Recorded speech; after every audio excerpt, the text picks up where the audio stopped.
Бірінші бөлім. 18-ге жаңа толған кезім. Өзім бұрындары жігітпен көп сөйлесетінмін. Тіпті бүлініп те үлгердім. Оны ата-анам ешқашан білген емес. Ешқандай бала болмады. Неге екенін білмеймін.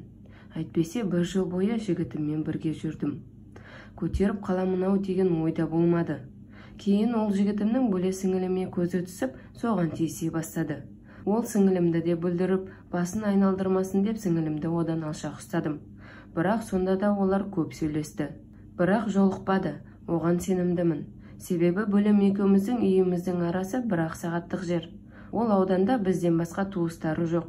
Ал келген кезде көшеге тек менімен шығасың деп қорғағандай болып жүрдім. Иә, солай зулап уақыт өте берді. Бірақ ол жігітпен арамыз суып, сөйлеспей кеттік. 18 жастан асар шақта тағы бір отбасылы кісімен таныстым. Жасы 30-дан асқан, тіпті қымсынбадым да. Анама көшеге жүріп қайтамын деп сол кісінің машинасына отырып кететінмін.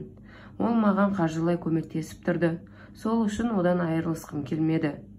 Оқуды бітіріп, универге түсейін десем, ұбт-ның балы жетпей, колледжге түстім. Қалаға барып, квартираға орналастым. Бірақ оқуға көп бармадым. Менікі тек қаңғырып жүріп тұру болды. Ешқандай туысыма білдіртпеуге тырысып жүрдім. Бір күні маткам қатты ауырып маза бермеді. Гинекологқа тексерілуге бата алмадым. Барлығын біліп қояды деп қорықтым. Оның үстіне тұрмыс құрмаған қызбын. Бұндай іс-әрекетімді тоқтатуға тырысып жүрдім. Бірақ тоқтата алар емеспін. Ессіз ләззаттың 5 минуттық рахаттың кесірінен бүкіл өмірімнің быт-шыты шығып жатқанында байқап жүрген жоқ едім. Ақыры алаңдап жүріп дәрігерге де көрінбедім. Қорықтым. Жеңіл жүрісім көбейген мені оқудағы апайым біліп, дереу деканға айтып, мені оқудан шығарып жіберді. Олар ата-анама айтамын деп, мен өтінген кейіппен жалынып, қалғандарына ақшаларын беріп, ақыры құтылдым. Содан үйдегілерге оқудамын деп алдап, осы қаладан бір жағдайы жақсы жігіт тауып, онымен де әуейі болдым. Жігіттермен көп сөйлеспедім. Әрқайсымен аттап өтіп, керекті ақшамды алған соң тайып тұрамын. Бір күндері пәтер иесі үйге неше түрлі еркек әкеліп жүргенімді мен жайлы сыбысты естіген бе, бірден заттарымды лақтырып шығарып жіберді. Одан ата-анама хабарласуға мәжбүр болдым. Себебі жатырымның ауруы күшейе берді. Ата-анама оқу орны жабылып, ауысу үшін жаңа оқу орнына біраз уақыт керек екен деп өтірік айттым. Содан үйге келдім. Біраз уақыт үйде болдым. Екі бүктеліп ауырып жатқан мені көрген анам қатты уайымдап дәрігерге барайық деп қанша шырылдады. Бірақ мен қаламадым. Себебі дәрігерге барсам, анам мен жайлы барлығын біліп, жұртқа мазақ боламыз деп қатты қобалжыдым. Анам мені көндіріп ауылдық ауруханаға апарды. Амал жоқ, тексерілдім. Гинекологтың маған қараған өткір көздерінен мен туралы бәрін біліп тұрғанын түсіндім.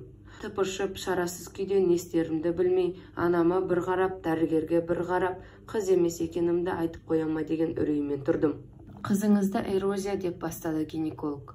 Жүрегімнің соғуы жиілей түсті, бірақ артық ештеңе айтпады.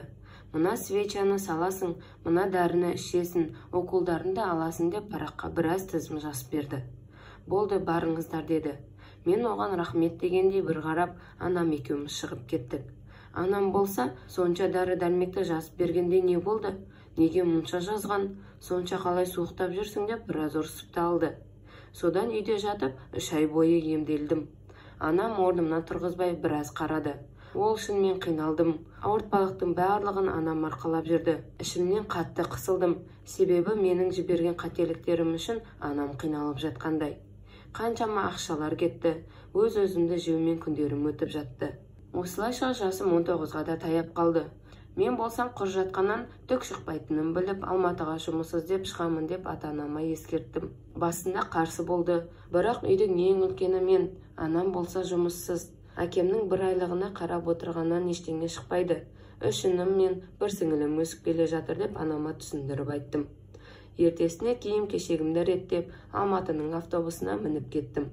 Алла тағала жолымды ашып, жаңа өзгерістермен жаңа қалада мені қарсы ал деп өзімді өзім дайындай бастадым.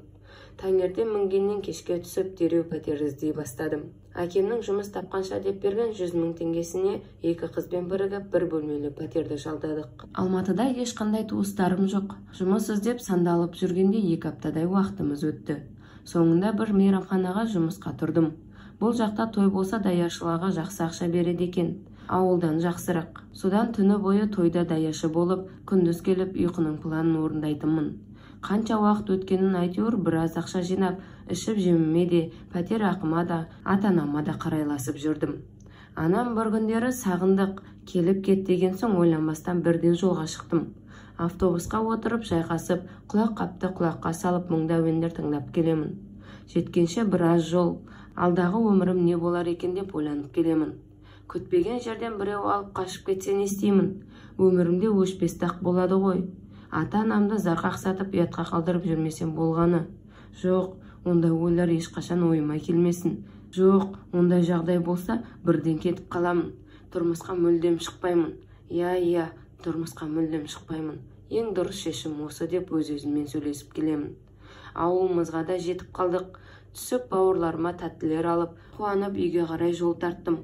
Ойлағанымша болмады. Бір машина жүйткіп келіп тоқтады да, малды салып алғандай мені көліктің артына салып алды. Жалғасы бар.